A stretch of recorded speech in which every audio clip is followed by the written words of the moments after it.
situation happened in my first year of high school.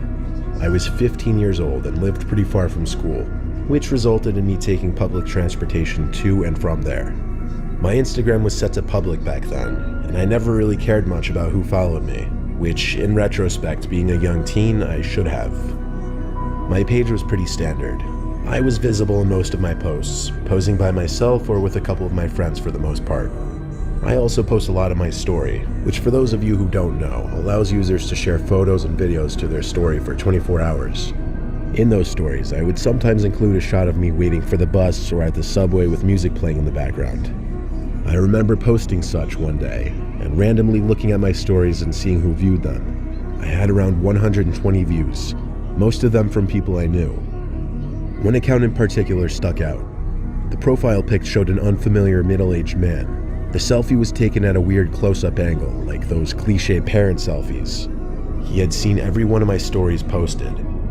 I didn't really think that much of it, and continued about my day.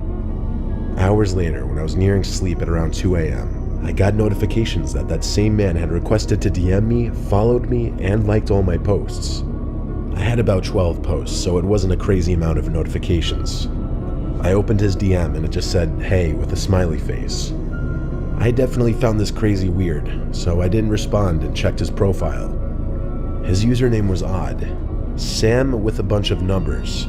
He only had one post, the weird angled selfie with 2 likes. I finally got a decent look at his face. He was pale and bald with dark tinted sports glasses. He seemed to be wearing a ripped white t-shirt. He had 5 followers and was following around 400 people, which mostly consisted of teenage girls, young women, and a few celebrities. Realizing what an actual creeper this guy was, I blocked him, plain and simple. In the morning, I got off the subway stop that's next to my school and took a seat on the bench in the middle of the platform to adjust my backpack.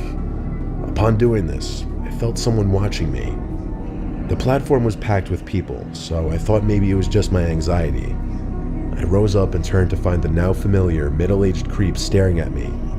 His eyes were a glossy blue color, sunken and droopy. He stood a good 20 feet from me, just gawking with an angered frown. I felt a strong urge to throw up and cry at the same time. My skin prickled and my whole body filled with fear.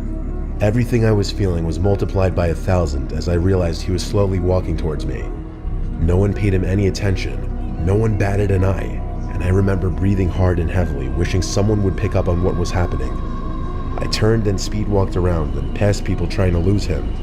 Though with each step I took back, he took 2 steps forward. He was getting a lot closer to me by the second. It was all happening so fast, and I honest to God didn't know whether to continue to run or attempt to draw attention to him.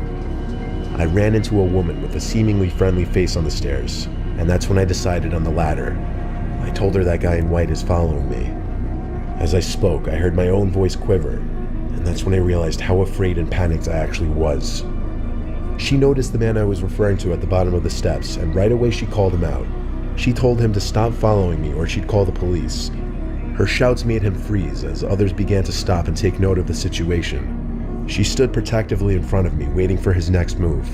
I took the opportunity to snap a quick pic of his face that I would later use to report him. In my head, all I thought was, he's not going to do anything with people watching me. He can't be that stupid. And I was right. He turned around and got on the next subway train. The woman walked me to my school, and on the way, I couldn't help but wonder how that man could have possibly found me.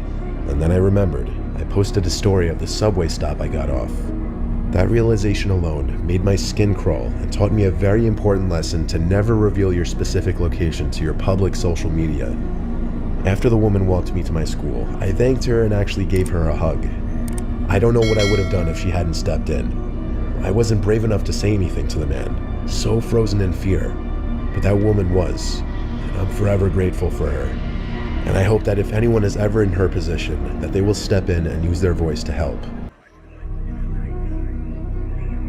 The internet and social media can be a very dangerous thing. This personal experience of mine is a prime example of what I mean. I've had an Instagram account for like 7 years now.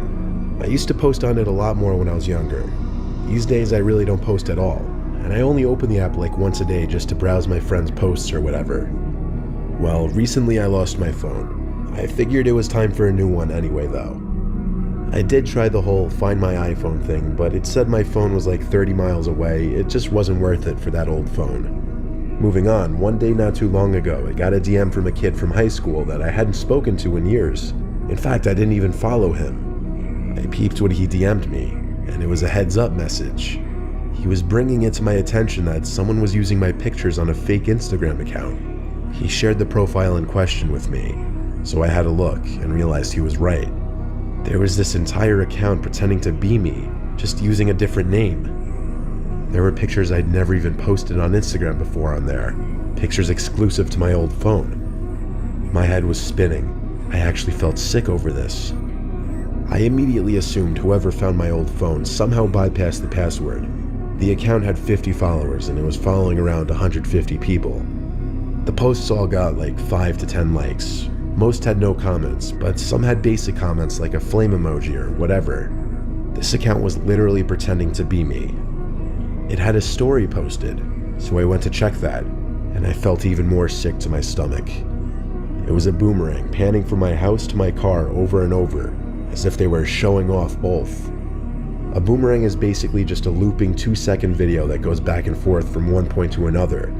This meant whoever was doing this knew where I lived and had any other information I may have still had on that phone. The story was posted only a few hours ago. I immediately thought to go to find my iPhone settings and turn on lost mode. I regretted not doing that the second I lost that phone now.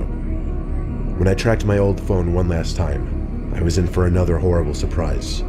It said the location of my old phone was right outside our house somewhere.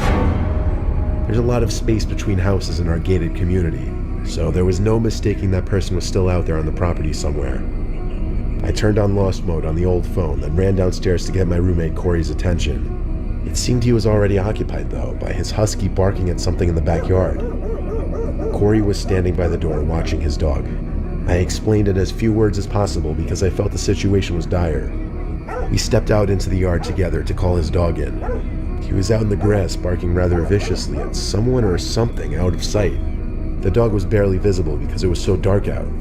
We went together to grab the dog by the collar, and as we got hold of him, we saw someone in the bushes run away into the patch of trees that separated our house from the next house. It was like a jump scare moment in a horror movie. That dark figure I saw run into the trees had to be the stalker pretending to be me on Instagram. I just knew it. We brought the dog inside and locked the door. You may ask, why didn't we let the dog chase down whoever it was? That's because Corey's dog is all bark, no bite. He wouldn't ever harm a fly. At some point in the middle of the night, the dog started barking again downstairs by the front door. This was very unusual behavior, so Corey and I both checked out the windows and then stepped outside. It was the most scared I had ever felt in my life, standing on the front porch, looking out into the dark night, knowing someone was out there probably watching us. We went back inside, and for the rest of the night, silence. I think whoever had my phone turned it off or smashed it after I put it in lost mode to avoid it being tracked any further. I say this because it would no longer update the location. I checked everywhere by the last known location, but it didn't turn up. After DMing that account that I knew who they were and was filing a report to the police, the account disappeared only a few minutes later. I don't think it was deactivated. I think it was completely deleted. My threat seemed to work. Like I said, this was recently though, and I'm still staying very aware of my surroundings. If you're looking into creating a YouTube channel of your own, but have no idea where to even start as far as learning video editing, then Skillshare may be the answer to your problem. Skillshare is an online learning community for people who want to learn pretty much any skill they want from the thousands of available educational video classes. The courses are available through subscription and are taught by industry leaders and working professionals. Some of the different class types include film and video editing, photography, music, animation, and web development. So if you aspire to be a YouTuber, or maybe you want to create your own website, but don't feel you have the skills necessary to get started doing what you're interested in, you'll undoubtedly be able to learn in a fun and effective manner through Skillshare. On top of this, Skillshare is ad-free, so you can stay in the zone and avoid distracting commercials while you're picking up new skills. New classes are added each week, so there's never a shortage of new things to learn. So click the link in the description to join, and if you're one of the first 1,000 people to join using this link, you'll get a 1-month free trial for Skillshare.